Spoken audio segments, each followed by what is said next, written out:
परेशान तो रहने वाला पार्वती, आखिर एक बेटी का बाप जो ठहरा। पार्वती, अब उसके हाथ पीले करने का समय आ गया है। पर हमारी आनंदी तो अभी सिर्फ 9 साल की है। अभी तो उसके पढ़ने लिखने और खेलने कूदने के दिन हैं। देख पार्वती, लड़कियां पराया धन होती है और जितना जल्दी इन्हें घर से विदा कर दे उतना अच्छा है। कल से आनंद की पढ़ाई लिखाई बंद। पर बाबू, इसमें मेरी क्या गलती है? आप मुझे पढ़ाई करने क्यों नहीं देते? तेरी गलती है कि तू एक लड़की है। लड़का होती तो क्या बाबू? लड़का होती तो क्या? ऐ लड़की, ज्यादा जबान ना चला, नहीं तो जबान हलक से खींचकर बाहर निकाल दूंगा। बाबू, मैं पढ़ लिख कर कुछ बनना चाहती हूँ। मेरी पढ़ाई ना रोको बाबू। आनंदी, तुझे पढ़ना है तो पढ़, लेकिन सारी उम्र बाप की छाती पर यूं बोझ बनकर ना बैठ। पर बापू, अभी तो मेरी उम्र पढ़ाई लिखाई की है। मुझे पढ़ लिख कर डॉक्टर बनना है। पढ़ाई पढ़ाई पढ़ाई, आज तो तेरी किताबों का काम तमाम करके ही छोड़ूंगा। ये ले। नहीं बापू, मत फाड़ो बापू। छोरी। नहीं बापू, नहीं। बापू, ये तुमने क्या किया? तुमने मेरी इन किताबों को ही नहीं फाड़ा बापू, मेरी किस्मत फाड़ दी, मेरी किस्मत। ये कॉपी किताबें ना सिर्फ छोरों के हाथ में अच्छी लगती है, लड़कियों के हाथ में तो सिर्फ मेहंदी अच्छी लगती है, मेहंदी। पर बापू, मैं लड़की हूँ तो क्या हुआ? लड़का और लड़की तो हमारी दोनों आंखों के समान होते हैं। चुप कर आनंदी, और यह एहसान मान कि अब तक जिंदा है तू। कहीं बचपन में गला दबाकर मार दिया होता तो यह तेरी बकबक नहीं सुननी पड़ती आज। पर बापू, मुझे चूल्हा जलाना अच्छा ना लगे है। देख छोरी, जितना जल्दी हो तू चूल्हा जलाना सीख ले, उतना ही अच्छा है तेरे लिए। और हाँ, तेरा ब्याह तो होगा, वो भी कल के कल। अबला जीवन है तुम्हारी यह कहानी। आंचल में है दूध और आंखों में है पानी। मुझे माफ कर दे बेटी, तेरे बापू के जिद के आगे मेरी एक न चलेगी। माफ कर दे बेटी, मुझे माफ कर दे। इस प्रकार मात्र 9 वर्ष। इसका माथा तो अंगार की तरह तप रहा है, इसे तो बहुत तेज बुखार है। आप बिना कुछ भी बोलते हैं, दीजिए मुझे। माधव, जल्दी से वैद्य जी को बुला के लाओ। जी, अभी बुला के लाता हूँ। ये तुम क्या कर रही हो आनंदी? भगवान की विभूति लगा रही हूँ। बस करो आनंदी, ये सब अंधविश्वास है। अरे आप यकीन तो कीजिए, भगवान की कृपा से इसका माथा ठंडा हो रहा है और बुखार भी उतर गया है ना बाबू? देखिए, दीजिए मुझे। उठो बाबू, आंखें खोलो, तुम्हें तुम्हारी माँ बुला रही है। आंखें खोलो, देखिए ना इसे क्या हो गया है, आंखें भी नहीं खोल रहा। आंखें खोलो बेटा, आप चुप क्यों है? आंखें खोलो बेटा, आंखें खोलो। आनंदी, हमारा बेटा कभी आंखें नहीं खोलेगा। नहीं, ऐसा नहीं हो सकता। मेरे बेटे को मुझसे कोई नहीं छीन सकता, कोई नहीं छीन सकता। पागल मत बनो आनंदी। माधव,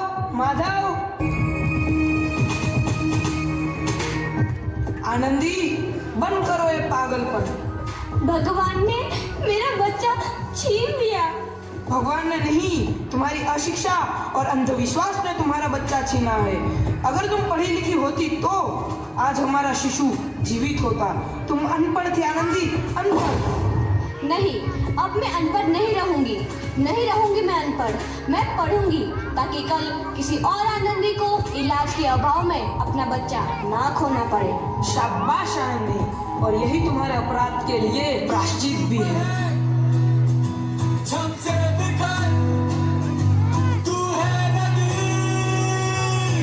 आनंदी, तुम्हारी 12वीं का परिणाम आ गया है।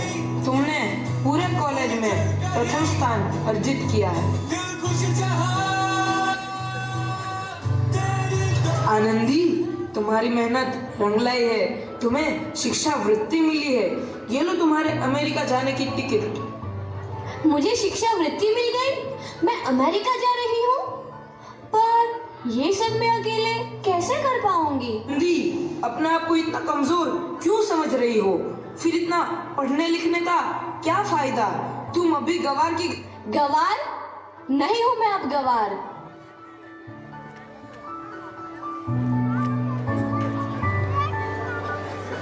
हॉस्पिटल में अमेरिका से डिग्री लेकर कोई बड़ा डॉक्टर आया है। एक बार वहां चलकर दिखा लेते हैं। हाँ सही बोला भैया, कम से कम दिल को तसल्ली तो मिल जाएगी। हाँ हाँ, चलो चलो जल्दी हॉस्पिटल चलते हैं।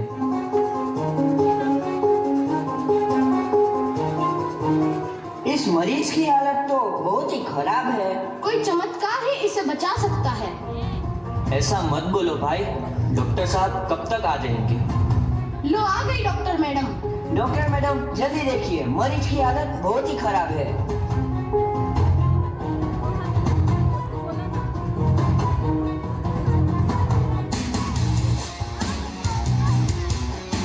अब आप बिल्कुल ठीक है। मौत के मुंह से आपको बचाया है डॉक्टर मैडम ने।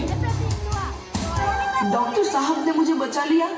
मुझे मिलना है डॉक्टर साहब से। डॉक्टर साहब नहीं, डॉक्टर मैडम बोलो। डॉक्टर मैडम, उन्होंने ही तुम्हें जीवन दान दिया है। लो आ गई डॉक्टर मैडम, मिल लो उनसे। डॉक्टर मैडम, आपका बहुत बहुत धन्यवाद। आपने मेरी जान बचाई। इसके बदले में मैं गरीब भला आपको क्या दे सकता हूँ? वचन चाहिए मुझे कि कभी ये नहीं कहोगे कि लड़कियां कुछ नहीं कर सकती। वचन? ये कैसा वचन? अरे श्यामलाल, तुमने पहचाना नहीं? तुम्हारी बेटी आनंदी। आनंदी? मेरी बेटी आनंदी डॉक्टर? हाँ बापू, वही आनंदी जिसके लिए बचपन में तूने चूल्हा और दूल्हा के अलावा कुछ नहीं सोचा था। आनंदी, आनंदी मेरी बेटी, मुझे माफ कर दे। मैं तेरा गुनहगार हूँ बेटी। नहीं नहीं बापू, वही आनंदी जिसके हाथ पीले करके तुम उसकी सारी जिंदगी काला कर देना चाहते थे। माफ कर दे मुझे मेरी बच्ची, माफ कर दे। मैं तेरा अपराधी हूँ मेरी बच्ची, माफ कर दे। नहीं बापू, मैंने तो तेरा एहसान चुकाया है। याद है ना अपना एहसान जो बचपन में तुमने मुझ पर किया था? ताने सुना सुना कर जीते जी मार डाला था मुझको। अब बोल, और किस किस को मारेगा? आनंदी बेटी, मुझे माफ कर दे मेरी बच्ची, मैं तेरा गुनहगार हूँ। बापू, आपने ही तो बोला था किताबें सिर्फ बेटों के हाथ में अच्छी लगती है, बेटियों के हाथ में तो सिर्फ मेहंदी। बेटों और बेटियों में फर्क करना तो आंखों में फर्क करने समान है। एक का पढ़ना और दूसरे का ना पढ़ना सामाजिक अंधकार है बापू, सामाजिक अंधकार।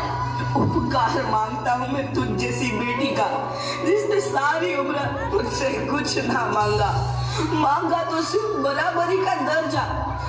वरना सच तो यह है कि मैं तेरी माफी के लायक भी ना हूँ। मुझ जैसा बाप तेरी बराबरी कर सके उसके मैं लायक भी ना हूँ मेरी बेटी, मैं लायक भी ना हूँ। अपने बापू को क्या माफ नहीं करोगी आनंदी? माफ कर दो आनंदी, माफ कर दो। सुबह का भूला यदि शाम को घर लौट आए तो उसे भूला नहीं कहते। बापू। तो इस प्रकार आनंदीबाई जोशी ने अपनी मेहनत और अटूट इरादे से न केवल भारत की पहली महिला डॉक्टर बनी, बल्कि आगे चल के उन लड़कियों के लिए सुनहरा रास्ता दिखा गई जो जीवन में कुछ करना चाहती थी।